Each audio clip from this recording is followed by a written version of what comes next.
Yo, Unai, de 32 años, siempre he sido el tipo tranquilo. Vivía en esta casa a las afueras de Bilbao casi toda mi vida adulta. No porque no pudiera irme, sino porque mi padre, Javier, tuvo un derrame cerebral cuando yo tenía 23. Mi madre, Elena, ya llegaremos a ella. Mi hermano Miquel es 2 años mayor. Se fue a Madrid al día siguiente de graduarse en la universidad. Beca completa, ego completo.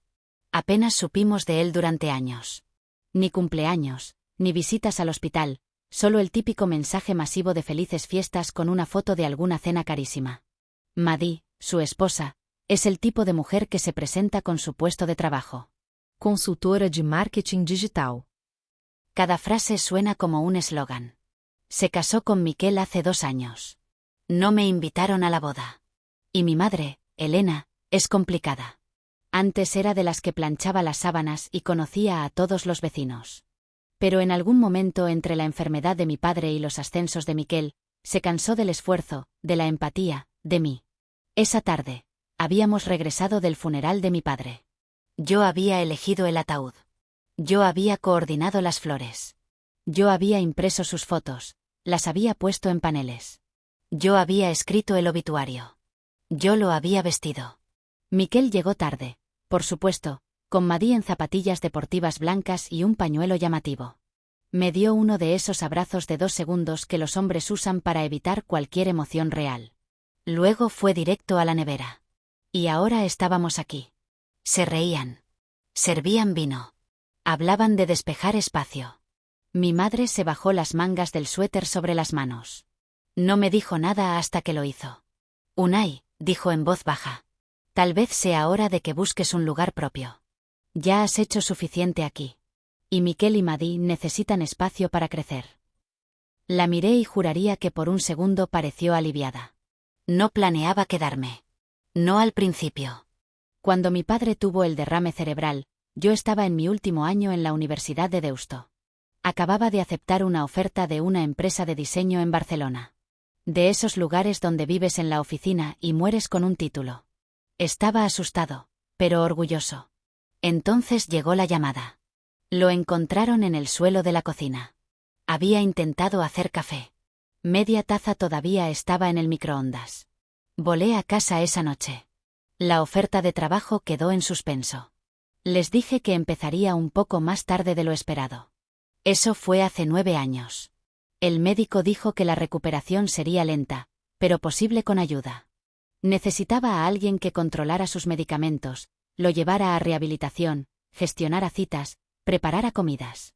Mamá dijo que no podía con todo eso y se ofreció a encontrar una cuidadora a tiempo parcial. Contrató a alguien que venía 2 veces por semana durante 2 horas. El resto me tocó a mí. Pensé que era temporal, 1 mes, tal vez 3. Luego llegó el invierno y yo seguía allí doblando toallas, controlando la presión arterial, leyendo todos los artículos que podía encontrar sobre terapia cognitiva post-derrame cerebral. Mamá volvía de su clase de yoga, dejaba el bolso y preguntaba por qué la sopa no estaba lista. Nunca preguntaba cómo estaba su presión arterial o si yo había comido. Empecé a aceptar pequeños trabajos por contrato desde casa, consultoría de UX, wireframes, auditorías de accesibilidad. No era mucho al principio, pero seguí adelante. Poco a poco, se convirtió en algo real.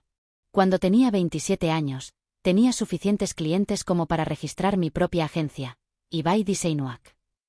Trabajaba desde el estudio de arriba. Papá se sentaba cerca de la ventana en su sillón reclinable mirando a los pájaros mientras yo respondía correos electrónicos de clientes y editaba prototipos. Solía bromear, estás construyendo rascacielos en un portátil. Me gustaba eso. Alrededor del 4.º año, las facturas empezaron a acumularse. La fisioterapia de papá ya no estaba cubierta por el seguro. Los ahorros de mamá habían disminuido, aunque todavía se las arreglaba para teñirse el pelo cada 3 semanas y reunirse con sus amigas para comidas de 40 euros. Así que di un paso adelante. Em passé a aportar 900 euros al mes. Servicios, comestibles, medicamentos, mantenimiento, incluso los mínimos de la tarjeta de crédito de mi madre cuando se salían de control. Nadie me lo pidió. Nadie me lo agradeció tampoco. Una noche, papá me preguntó si me arrepentía de quedarme, de renunciar al trabajo en Barcelona. Lo dijo suavemente, con los ojos tiernos y la voz arrastrada por el derrame cerebral. ¿Te quedaste por mí? ¿O porque no tenías otro lugar a donde ir? Le dije la verdad. Me quedé porque eras el único que me veía. Asintió y me entregó una carpeta manila del buró. Era la escritura de la casa, firmada, notariada, fechada el año anterior.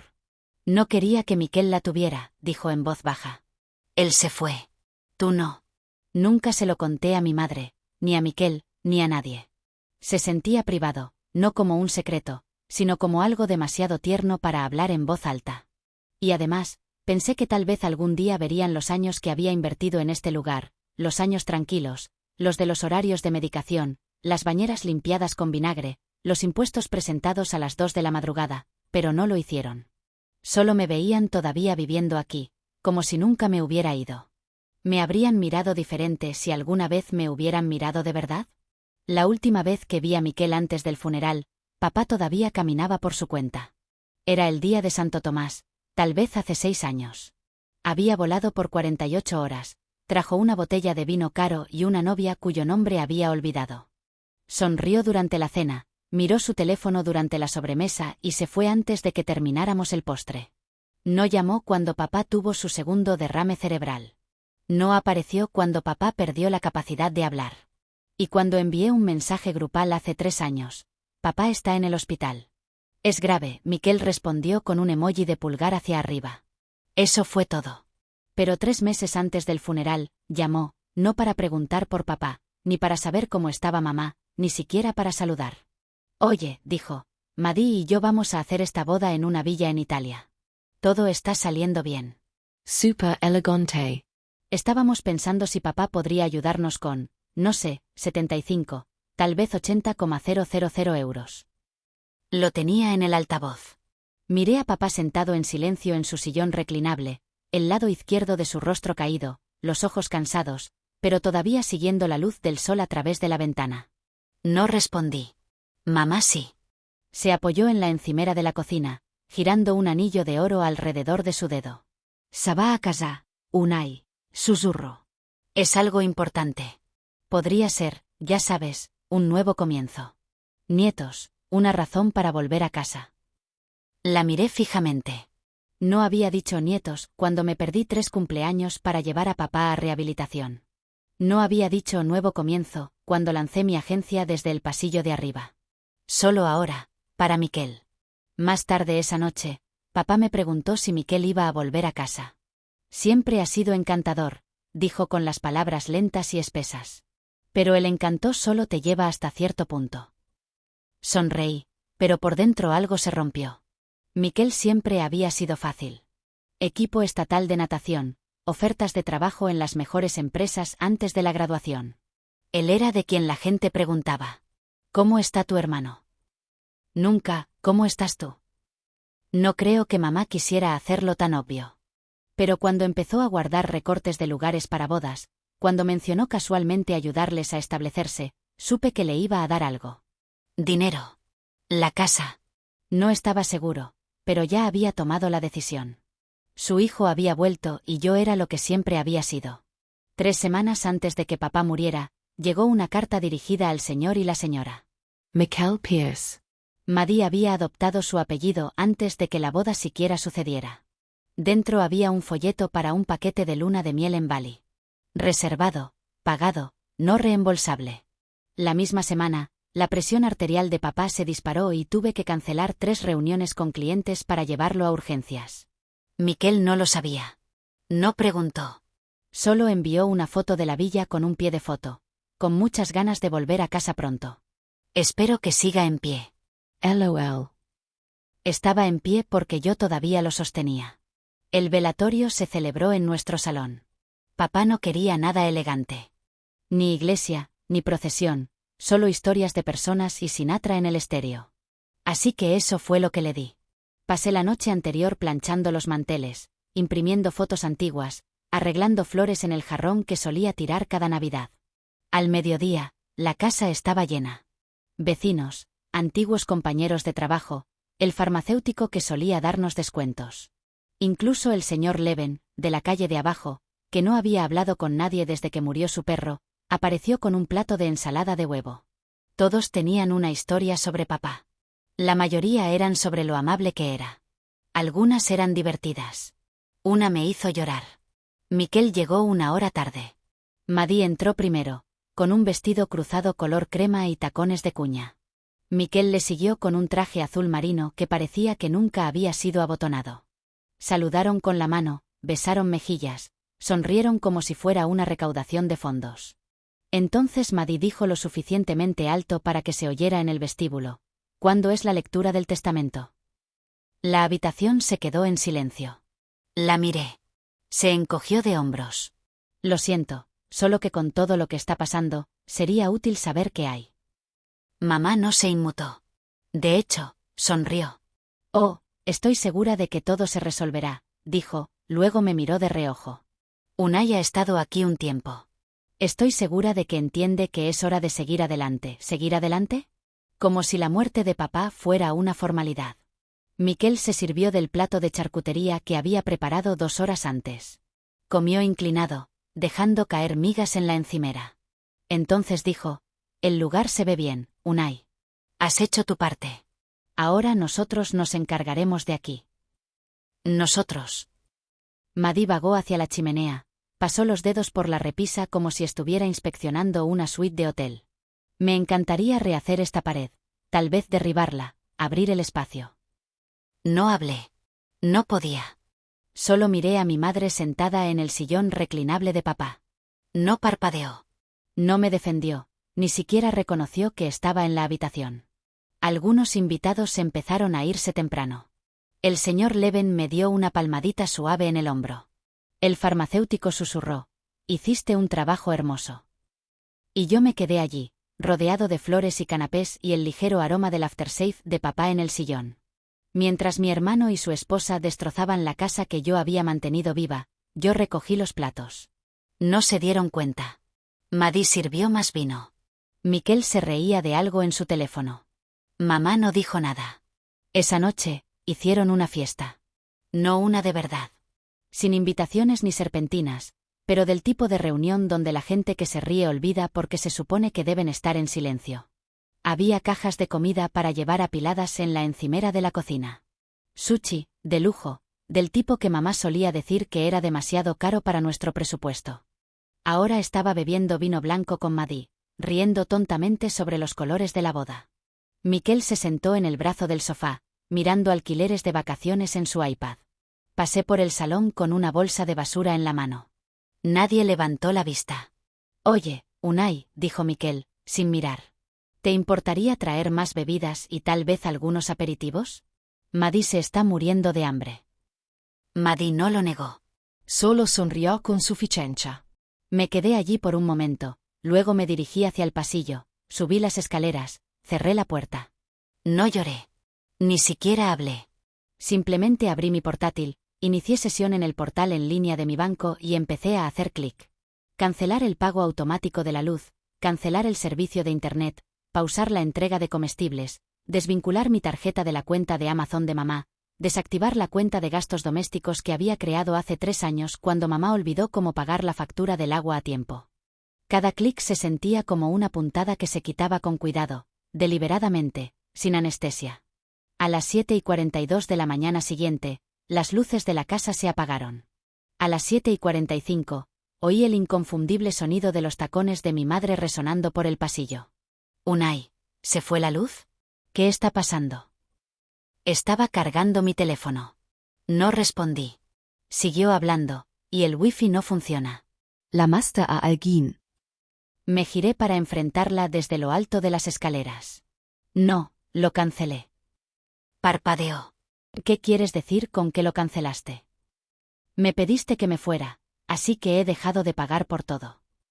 Me miró fijamente, con los labios entreabiertos, pero sin que saliera ningún sonido. Miquel entró detrás de ella, sosteniendo su teléfono como si lo hubiera traicionado. ¿Qué diablos pasa con Internet? Se fue, dije. También la cuenta de comestibles y la electricidad y el fondo de mantenimiento. Maddie apareció en el pasillo descalza y molesta. ¿En serio? Hace un frío terrible aquí. Los miré a los tres y, por primera vez en mucho tiempo, ninguno tenía nada que decir. Al mediodía, la casa estaba en silencio. Sin Netflix, sin calefacción, sin aperitivos, sin Alexa diciéndole a Madí el clima en Lisboa. Me quedé en mi habitación. Respondí algunos correos electrónicos de clientes, cambié la dirección de facturación en algunos documentos, miré los precios de los vuelos, no buscando realmente, solo considerando. Entonces llamaron a mi puerta. Mamá, no con rabia, no con disculpa, con confusión. Unai, dijo, con la voz más suave ahora. Creo que necesitamos hablar. Nos sentamos en el comedor. Juntó las manos como si estuviera en la iglesia. Ha habido un malentendido, empezó. No queriamos echarte. Ha sido útil, pero las cosas están cambiando. No dije nada. Así que continuó. Todavía está la herencia de papá, la casa. Probablemente deberíamos hablar sobre cómo dividir las cosas de manera justa. Levante una ceja. ¿Dividir qué? Parpadeó. ¿El patrimonio, la propiedad? Quiero decir, obviamente la casa. La casa no es tuya para dividir, dije secamente. No lo ha sido durante 2 años. Su rostro cambió como si alguien apagara una vela detrás de sus ojos. ¿Qué quieres decir? Busqué en el cajón junto a la nevera, saqué el sobremanila que papá me había dado, lo puse sobre la mesa. Esta es la escritura transferida a mi nombre, firmada, notariada. 14 de abril, hace 2 años. No se movió. Ni siquiera intentó alcanzarla. Miquel entró, frotándose el sueño de los ojos como un adolescente que llega tarde a clase. ¿Ya terminaron? Porque hace un frío tremendo ahí fuera. Y levanté el sobre. Esta casa es mía. Siempre lo ha sido. Están viviendo en ella porque yo se lo permito. Están comiendo porque yo lo pago. Y están aquí porque no les he pedido que se vayan. Madí entró detrás de él. Espera, ¿qué? ¿Me oíste?, dije, poniéndome de pie ahora. Todo este tiempo pensaste que estaba viviendo de gorra en un sofá que no podía pagar. Se burlaron de mí, se rieron, me dijeron que me fuera. Meyer a mama. Me dijiste que era hora de irme. Así que me voy. El silencio fue más largo esta vez. Miquel finalmente se sentó. Como si sus piernas olvidaran cómo estar de pie. ¿Quieres decir que esta era tu casa todo el tiempo? Sí. Y simplemente nunca dijiste nada. ¿Alguna vez preguntaste? Madí negó con la cabeza con incredulidad. Esto es. Quiero decir, ¿qué pasa con las facturas? Todos esos pagos, cada euro desde que papá se enfermó. Mantuve esta casa funcionando en silencio. Porque eso era lo que papá necesitaba. Mamá abrió la boca, luego la cerró. Sus dedos trazaron el borde del sobre, pero nunca lo tocaron. ¿Por qué nos ocultarías eso?, finalmente susurró. Porque sabía que este día llegaría. No hablaron después de eso. No porque lo aceptaran, sino porque, por primera vez en años, se dieron cuenta de que habían estado viviendo en algo que no podían poseer. Ni con dinero, ni con títulos, ni con encanto. Llamé esa noche. Mi prima Naya, una agente inmobiliaria en Donostia, contestó al segundo tono. Hola, dije. Necesito que pongas la casa en venta. Hubo una pausa silenciosa. Entonces, ¿estás segura? Ya terminé, dije, y no quiero dejar una llave. A la mañana siguiente, me preparé huevos y tostadas. Me senté a la mesa donde papá solía leer el periódico, sorbí café de la taza astillada con su equipo de fútbol favorito. Afuera, el jardín estaba en silencio. El coche de alquiler de Madí estaba aparcado en la entrada como si no tuviera a dónde ir. Mamá entró en la cocina. Sin maquillaje, sin pendientes, solo ella. Al desnudo. ¿De verdad vas a vender la casa?, preguntó. Sí. ¿A dónde irás? A algún lugar más cálido. Dudó, luego se sentó frente a mí, juntó las manos como la noche anterior. Unai, sé que no siempre lo he demostrado, pero todavía somos una familia. Miquel cometió errores. Yo también. Pero eres nuestro hijo. No la miré. Solo dije, no me extrañas a mí. Extrañas lo que hice por ti. Se estremeció. Eso no es justo. Es honesto. Miquel lo intentó más tarde, deslizando una nota por debajo de mi puerta. Solo 4 palabras. No hagas esto, Unai. La dejé en el suelo del pasillo. Para el viernes, tenía un vuelo reservado a Sevilla, un pequeño alquiler cerca del centro. Tranquilo, luminoso, con un estudio lo suficientemente grande como para trabajar y ventanas que daban al amanecer. Empaqué ligero, 2 maletas, una carpeta de documentos fiscales, el reloj de mi padre. Mientras cerraba la última maleta, mamá gritó: «¿Podemos hablar una última vez?». Me detuve en lo alto de las escaleras, la miré.